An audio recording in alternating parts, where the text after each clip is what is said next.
Hello everyone! Welcome na naman sa ating self-healing series. Ang topic natin today ay about locally produced foods or products. Kanina, galing kami sa Antipolo, Rizal.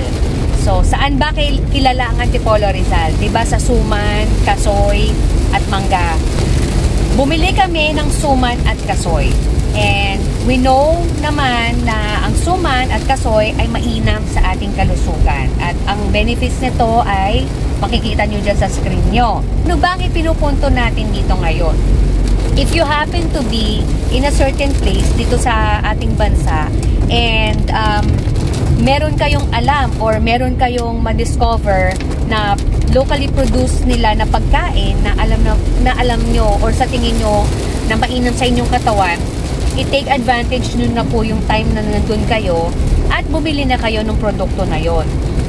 Of course, bukod sa nakakatulong na tayo sa mga ating local business owners at syempre mura pa pag doon nyo binili, at the same time, makakasigurado tayo na ang pagkain na bibili nyo doon ay less to no preservatives. Bakit? Kasi 'di ba nandun lang naman yung pagkain sa lugar na yon at hindi na nila kailangan i-travel ng malayo.